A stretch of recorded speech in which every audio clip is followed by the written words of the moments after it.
La problématique des gros carreaux en forte épaisseur, c'est le poids et la fragilité. C'est qu'on doit à la fois déplacer et ajuster un carreau qui est lourd et fragile. Le problème de travailler à la main, c'est qu'on n'a pas de rigidité par rapport au carreau grand format. Sachant que quand on est sur des très faibles épaisseurs, on a le risque de casse, on a le risque de blessure aussi.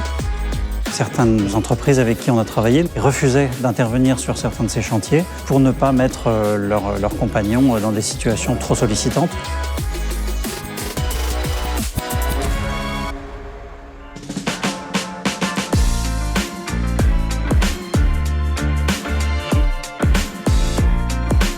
Ce grand format de carreau a amené un autre type d'environnement, un autre type de travail sur nos chantiers. Le carreau qui fait 1 mètre par 1 mètre, il fait toujours 1 mètre par 1 mètre. Donc lui, je l'ai. J'ai 20 kilos au bout de bras et j'ai en plus un poids qui est ramené sur ce dos et qui le fait travailler. En gros, la moitié des artisans travaillent tout seuls.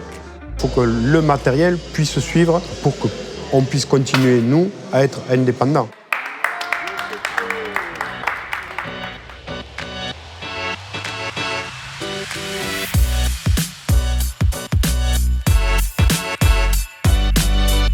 Pour les grands formats, le minimum, c'est d'avoir quand même de la ventouse et puis d'aller ventouser son carreau. Le problème qu'on a avec ces grands formats, c'est le fameux double encollage. Donc il fallait trouver une solution. Donc la solution, qu'on peut basculer le carreau, le pré-encoller.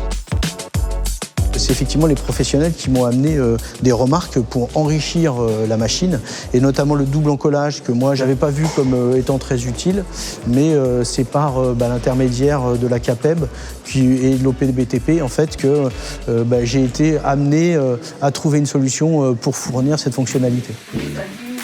Avec des entreprises, l'OPBTP, la CAPEB. L'étude en elle-même nous a permis de travailler pas mal avec les équipementiers. Alors d'abord avec une phase analyse du travail, compréhension des problématiques. L'OPBTP a fait une étude très poussée sur chantier de l'utilisation de la machine.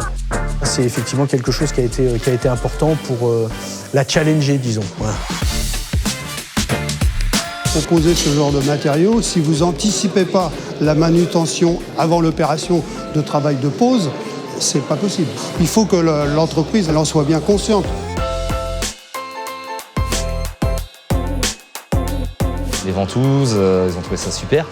Les techniques de coupe des grands formats, super aussi. Donc ça permet de montrer qu'il existe des choses. Ça facilite grandement la vie, quoi.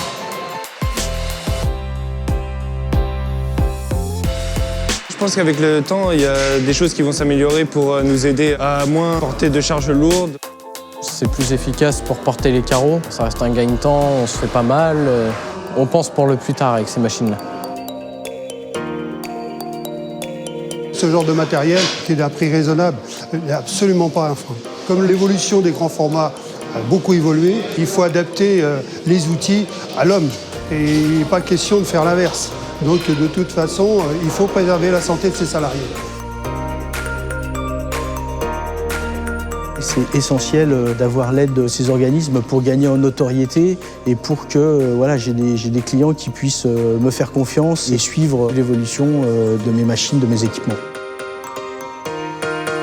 L'objectif de cette étude et de cette journée, notamment à travers cette mise en lien, c'est vraiment de contribuer à long terme et de manière durable à l'amélioration des conditions de travail, d'une part, la réduction de la sinistralité, d'autre part, et puis à trouver aussi des solutions qui soient réalistes sur le plan de la performance pour les entreprises aujourd'hui.